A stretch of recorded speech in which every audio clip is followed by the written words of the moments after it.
Xo'p, azondan buyurtma qilgan edik. Bir ikkita narsalar Jiguli uchun. Birinchisi mana bunaqa lak telefonari tonirovочный. Hozir Jigulining orqa farasi va bir ikkita faralarini tonirovочный lak uramiz. Hozir farasini sinimat qilaman. Mana nimalarini ham. Qani bo'lmasam ishni boshladik.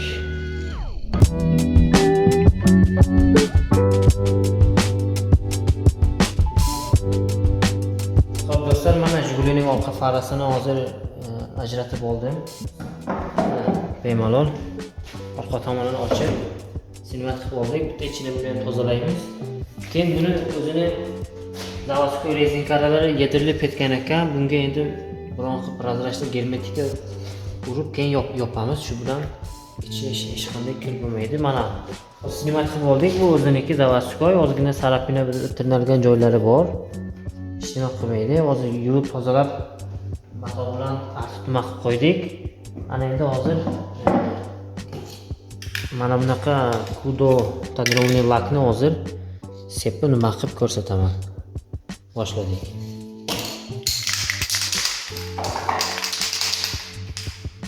Xo'p, instruksiyasi bo'yicha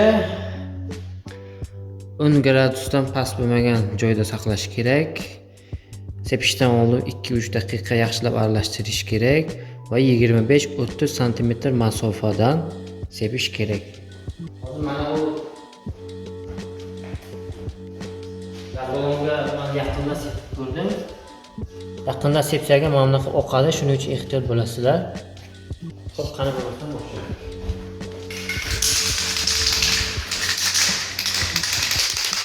Demak, do'stlar, mana hozir yaxshilab aralashtirdik. Mana endi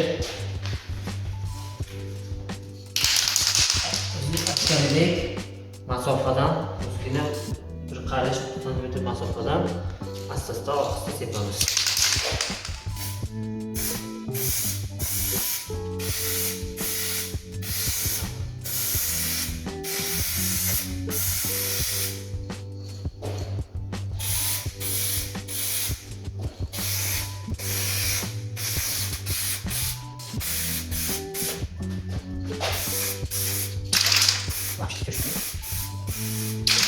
Yaxshilab aralashtiramiz.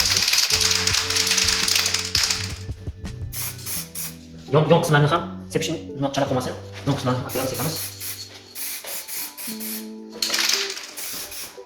Mana endi ikkinchi farqni sepamiz. Xo'p, tamom.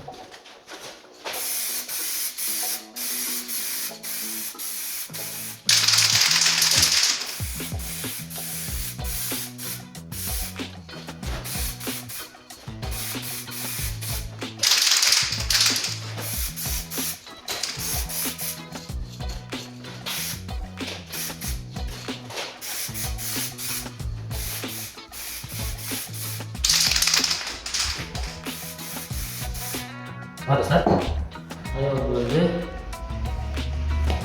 Endi kamida shu holatda ustiga chang tushmasligi kerak, ehtiyot bo'lasizlar, sabunlamasini qilasizlar, ehtiyotini qilasizlar. Kamida 1,5-2 soat yoki 3 soat quritasizlar. Mana masalan, nima joylari qolmasin.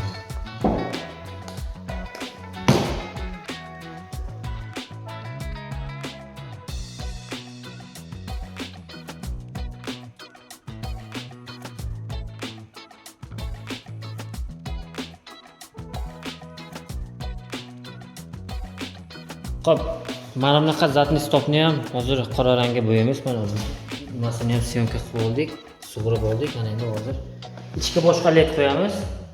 Hozir buni bitta yuvamizdagi. Bitta yaxshilab yuvamizda matoyimiz bilan artib yuzasini tozalaymiz.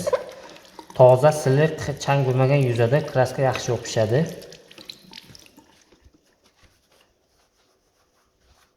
Ichki tomonini yaxshilab artamiz.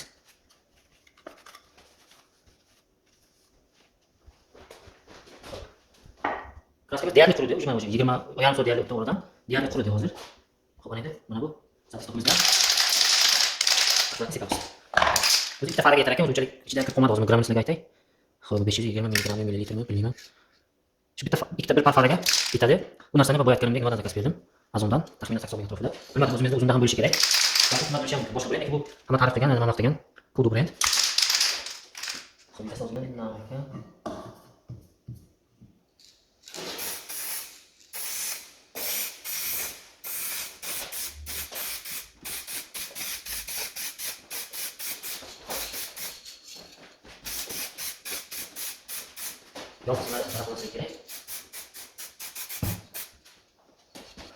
Ozgina laki kamroq, ozgina matviy effekt beradi.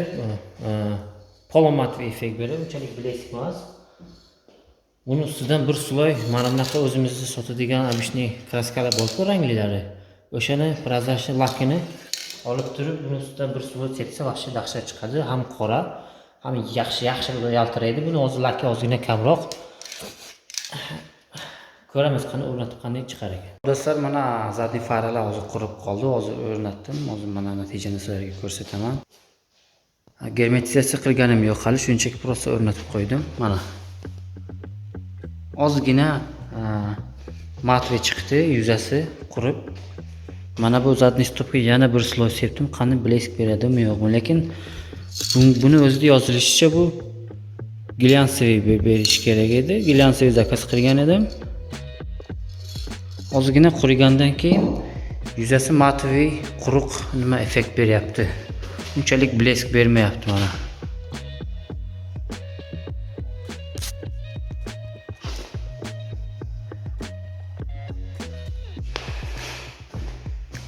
Xohlasanglar, agar sizlarga, lekin menga yoqdi shu matviy effekti. Xohlasanglar, mana bu oddiy kraska sepadigan qozmakda bor-ku, mana bu oddiy kraskalar. O'shalarning orasida bесцветный lak, prozrachniy lak bor. Shuni ustidan bir sloyaga sepsanglar agar glyansiy effekt beradi, ya'ni bleskka o'xshadi, yaltiroq bo'ladi. Unchalik hozir yaltiroq emas, lekin tushtirishda ham yomon ko'rinmayapti. Hozir gabaritni yoqib ko'raman. Gabarit tormozni bosib ko'raman. Hozir telefonda ozgina pushti rang ko'rinyapti. Atak men hayotda hozir to'q qizil rangni ko'ryapman, lekin telefon kamerasida pushti rang ko'rinyapti. Bilmayman nimaga kamera bunday ko'rsatyapti, lekin odam ko'zi bilan qaraganda mana bu pushti rang emas, aslida to'q qizil rang ko'rsatyapti. Bilmadim qanaqadir nima beryapti kameraga.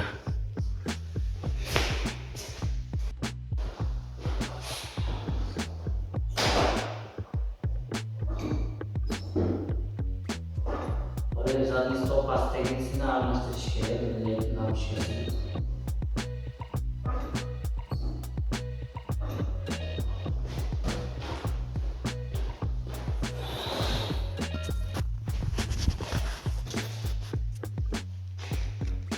Xo'p, do'stlar, shunaqa gaplar yoqqan bo'lsa like bosamiz, kommentariy qoldiramiz.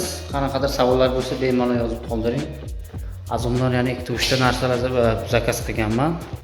Hozir Jiguluning old farasiga men prozrachniy mana bu shisha zakaz qilganman. Shuni ham nima qilib kraska sepib tuning qilib ko'rsataman. Obuna bo'lib qo'yinglar, обязательно. Bu videolar dalshi davom etadi. Hali boshlanishi. Mana hozir azondan